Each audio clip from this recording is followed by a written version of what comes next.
Bonjour à tous, je suis ravie d'être là devant vous pour vous parler d'iWheelshare, dont je suis la fondatrice.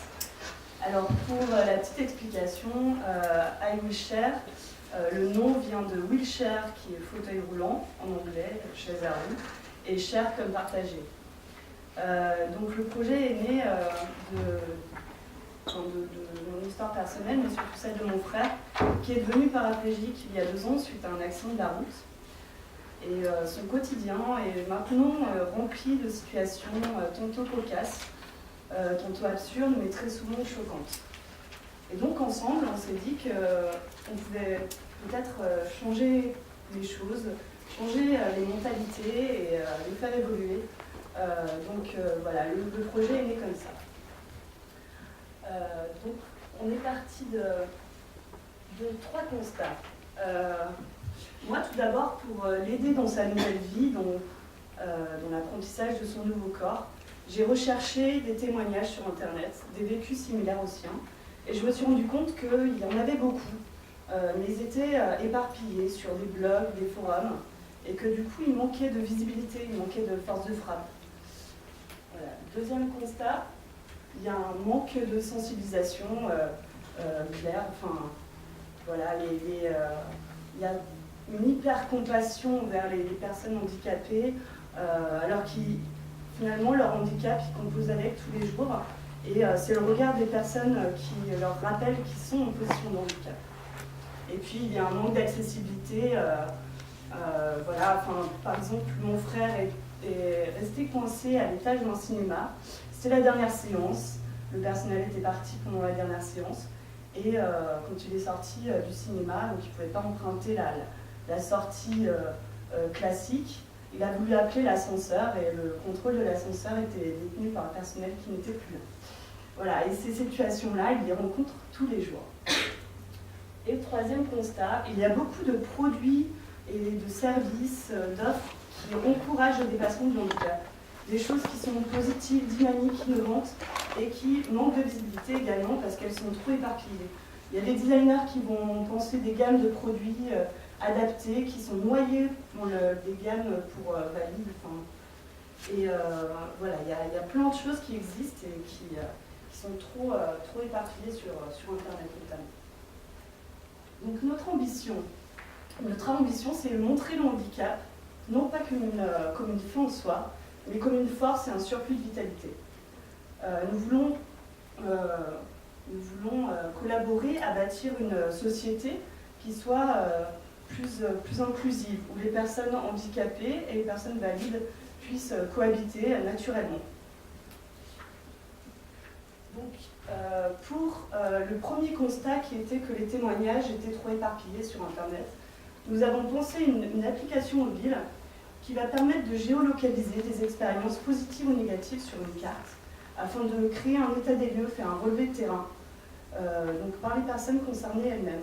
Après, on s'est dit, finalement, les mères de famille avec poussette connaissent exactement les mêmes problèmes d'accessibilité que quelqu'un en fauteuil manuel. On va essayer de penser l'application de manière inclusive, que chacun se sente légitime de partager ses expériences, que ce soit des valides qui ont des proches qui sont touchés par le handicap, ou voilà, des mères de famille ou des personnes handicapées. Donc cette appli va permettre donc, de géolocaliser des expériences positives ou négatives. Elles vont apparaître sous forme de pin sur une carte, et en dessous de chaque témoignage, il y aura un petit outil, parce qu'on veut bien penser le handicap de manière positive, dynamique, etc. Et en fait, il y a des choses à faire bouger, et et donc il y aura un petit outil en dessous de chaque témoignage, qui est un petit +1, pour dire moi aussi j'ai rencontré cette situation-là, à cet endroit-là, et c'est plus possible. Et au bout d'un certain nombre de +1, le témoignage sera automatiquement tweeté sur le compte de la municipalité concernée. J'aille vraiment vite. Nous avons également pensé donc, une plateforme de e-commerce qui va être une sorte de vitrine qui va rassembler des offres, des produits, des services qui encouragent le dépassement du handicap. Parce que quand on a un accident brutal dans sa vie, on a du mal à avoir une vision globale de ce qui est possible de faire, ce qui rend vivant. Et donc, par exemple, ça va être des voyages adaptés, des prothèses customisables par des artistes de street art, des choses plus en lien avec la sensualité, des sextoys adaptés, voilà, des gammes de designers. Voilà. Donc ça va être une plateforme qui va fonctionner sur de l'affiliation. Et puis pour finir, on pense aussi des actions sur le terrain. Donc on va collaborer avec une communauté qui s'appelle Carotte Mob, qui fonctionne sur le principe de l'anti-boycott ou du boycott. C'est du win-win. On va proposer ça aux commerçants qui ne sont pas accessibles, leur proposer d'organiser un Carotte Mob dans leur commerce. Le gérant du lieu y gagne puisqu'il ouvre sa clientèle à des personnes qui ne connaissent pas son commerce. Nous, on y gagne parce que ça nous permet de sensibiliser les personnes présentes, simplement en les remerciant d'être présents, enfin d'être là. Et puis, les recettes de la soirée serviront directement à financer une première étape de l'accessibilité, donc une rampe en kit qui coûte 150 € ou un menu en braille. Et ensuite, le lieu sera répertorié sur la carte I Will Share pour son côté handy-friendly, sa sensibilité, etc. Et d'autres actions que nous avons menées récemment à Saint-Étienne. Donc c'était le 11 octobre, un événement de skate. Mon frère est pratiquant du skatepark en fauteuil et il n'est pas tout seul.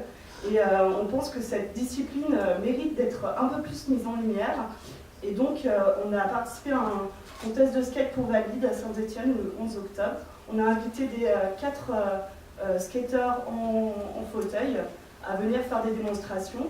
Et puis un jeune qui est né avec une seule jambe et qui skate avec une prothèse, qui a pu participer à la compétition, qui est arrivé 4e. Et donc voilà, on veut aussi montrer que l'inclusion peut se faire de manière tout à fait naturelle. Et voilà, merci beaucoup.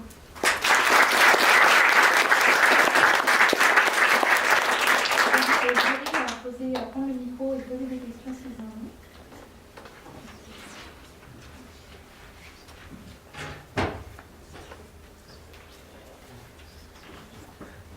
Bonjour.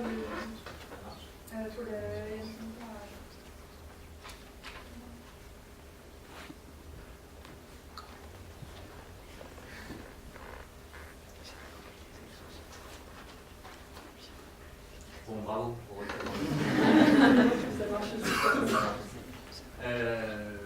je partage vraiment le constat que vous avez fait sur les besoins aujourd'hui, sur la nécessité voilà, de partager, d'informer, d'alerter sur l'ambition de votre projet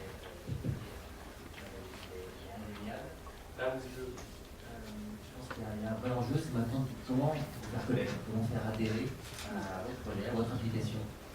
Aujourd'hui, cette cible que vous utilisez, qui évolue aussi, et c'est quoi une cible élargie, aussi bien les personnes à mobilité réduite que potentiellement aussi les personnes que vous avez évoquées avec une poussette, d'autres handicaps. En fait, les 3 briques du projet s'auto-alimentent finalement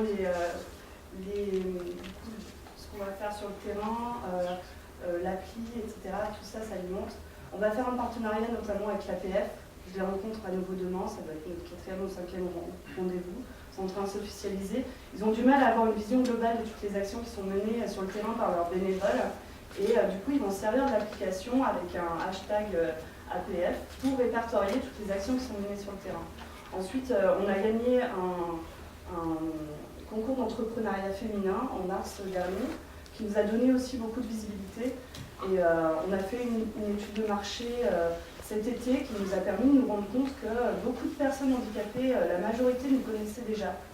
On a une grosse communauté qui est croissante sur Facebook, qui nous suit, qui nous attend vraiment. Ils attendent la sortie de l'appli qui est en version bêta. On va la tester notamment avec l'APF sous peu. Et voilà, il y a vraiment une attente. Peut-être un mot sur le modèle économique.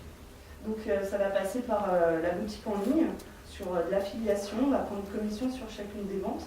Parce qu'il faut savoir que c'est vraiment une niche. Il y a personne, toutes les boutiques en ligne qui existent dans le secteur du handicap, elles concernent le sanitaire et le médical, donc des choses assez glauques.